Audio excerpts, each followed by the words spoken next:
Hey, this is Andy at Escape Plan Pals, another nursery video here. I've got the butches and the fuzzy memory now etching. I use ferric chloride in a warm water bath to kind of keep the temperature up, particularly during the winter months, to make sure it etches more evenly. You can see it's going to town now on these, and I just apply it with a sponge, just like so.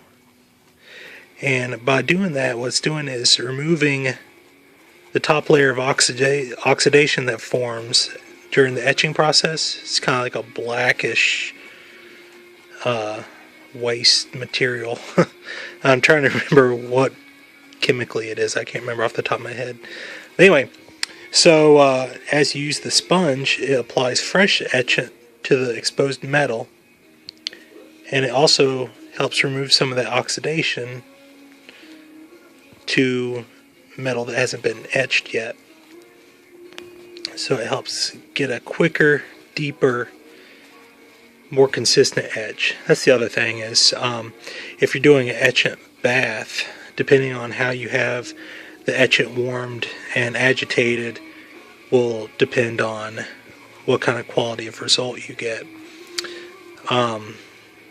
That's why I personally like the sponge method if I'm doing a small batch, like today I'm just doing 4. If I'm doing a larger batch, like 12 at a time or something along those lines, then I'll typically do baths and use a sponge in between. So I have it on a rotation where I will just go down the line for each of the enclosures that's in an acid bath and take it out of the bath, sponge it down, remove the oxidation that's getting in the way of the etching process, and make sure that fresh etchant can get to the metal. And that seems to work pretty well also. Now sometimes, just depending on a number of different variables, the chemical makeup of the box, the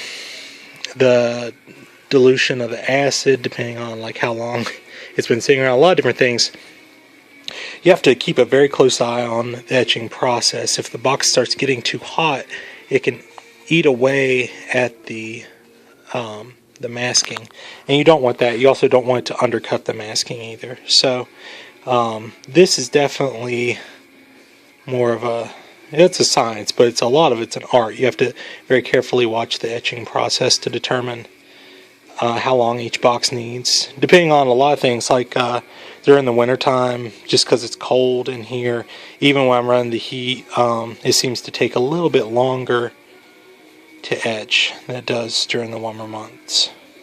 It's pretty warm today, so it's bebopping right along. We've got the sun shining in, and Charlie's cleaning Lucy's ears, so good day for etching.